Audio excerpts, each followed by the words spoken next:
Hello दोस्तों, मैं निशांका सचान आपका इस चैनल पे तहे दिल से स्वागत करती हूँ। आशा है कि आप लोगों को जो क्लासें दी थी वो आप लोगों को समझ में आई होंगी।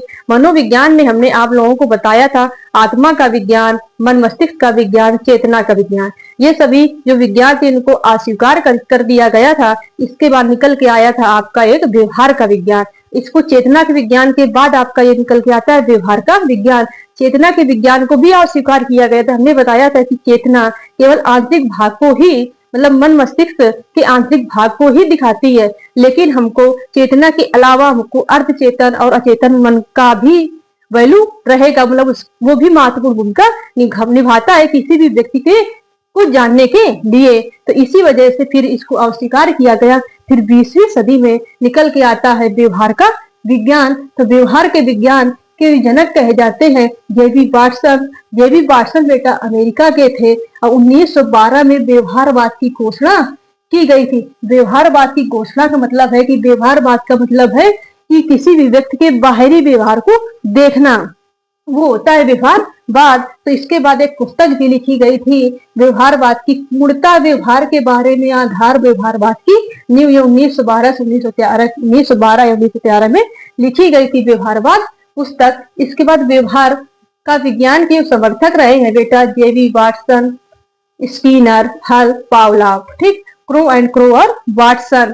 ठीक, इसके बाद वाटसन, जो आपके जेबी वाटसन थे, इन्होंने एक डिफिनीशन भी दी है कि हमें कोई भी, आप मुझे बच्चा दे दो, हम उसको कुछ भी बना सकते हैं, डॉक्टर हो चाहे सिपाही हो चाहे चोर हो।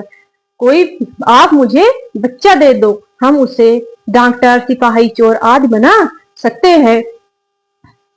इसके बाद यहाँ देखिए जेबी वाटसन को, और जेबी वाटसन को ही वही दर्शनविद के जनक भी बोले जाते हैं। ये आपका पूछा जाता है, इसका समर्थक कर्ता भी पूछे जाते हैं। इसके बाद आपका इसके बुक जो है व्यवहारवाद, ये भी पूछी जाती है। इसके बाद आपके मनोविज्ञान के इसके क्रम में ये हुआ कि विलियम वुल्फ का एक कथन था, हमने आप लोगों को अपने सेशन में, अगले सेशन बताया भी था कि इन्होंने कहा था कि आत्मा का त्याग किया, मन छोड़ा, चेतना खोई, फिर इसके बाद व्यवहार को अपनाया गया। ठीक, तो हमको यहाँ पे ये देखना है कि वर्तमान में व्यवहारवाद की विधि को स्वीकार करता है, मतलब जो मनोविज्ञान है, जो कौन से विज्ञान को स्वीकार कर रहा है, व्यवहार के विज्ञान को। ठीक है, इसके बाद यहाँ पे एक और टॉपिक बनता है कि वातावरण और अनुवांशिक। तो यहाँ पे केवल हमको भी ये जानना है, ये नहीं बता रहे हैं आप लोगों को अनुवांशिक, वातावरण और अनुवांशिकता, ये आपको हम अगले सेशन कराएंगे क्लास, उसमें वातावरण अनुवांशिकता के बारे में बताएंगे। तो यहाँ पे हमको इतना जानना है कि जो आपके व्यवहार को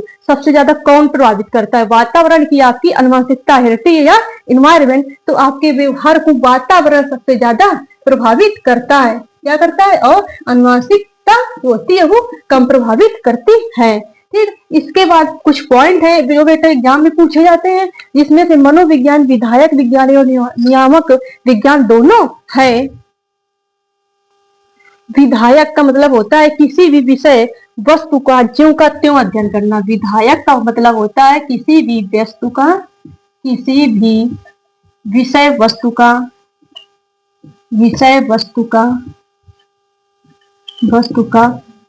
ज्यों का त्यों अध्ययन करना।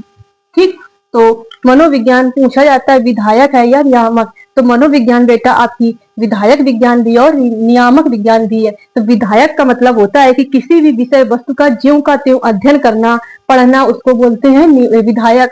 और नियामक होता है कि किसी भी विषय वस्तु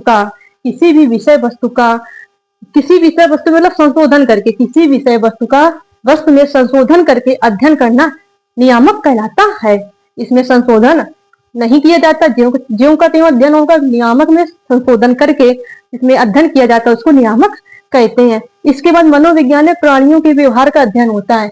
तो मनोविज्ञान में प्राणियों के व्यवहार मतलब प्राणी आपके पशु पक्षी जीव जंतु के बारे में यहाँ पे बताया गया। इसके बाद जो आपके मनोविज्ञान में जो महत्वपूर्ण भूमिका निभाने वाले जो व्यक्ति आपके हुए बेटा विलियम वुंट हुए हैं। तो विलियम वुंट ने मनोविज्ञान की प्रथम प्रयोगशाला स्थापित की थी, और कब की थी, 1874 में। कहाँ पे की थी, लिब्जी नगर में। और जो लिब्जी नगर आपका जर्मनी में पड़ता है, कहाँ पड़ता है, जर्मनी में।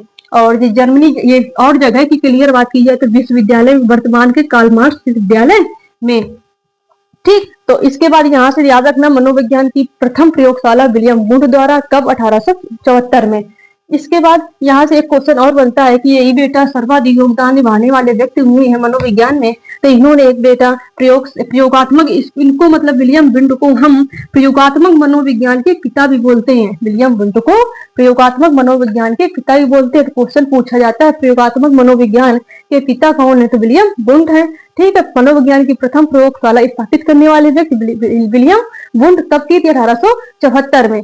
ठीक है, इसके बाद मनोविज्ञान की प्रथम जो प्रयोगशाला बेटा बनी थी वो किशोर किशोरियों की चेतना पर मतलब अध्ययन करने के लिए बनी थी। तो मनोविज्ञान की प्रथम प्रयोगशाला में किशोर किशोरियों की चेतना पर किया गया था। इसके बाद और एक आपका ऑब्जेक्टिव क्वेश्चन पूछा जाता है, first lab of India, Bharat की प्रथम प्रयोगशाला कहाँ पे और कब स्थापित की। जो भारत की जो प्रथम लैब थी आप बेटा 1916 में कलकत्ता में स्थापित की गई थी। और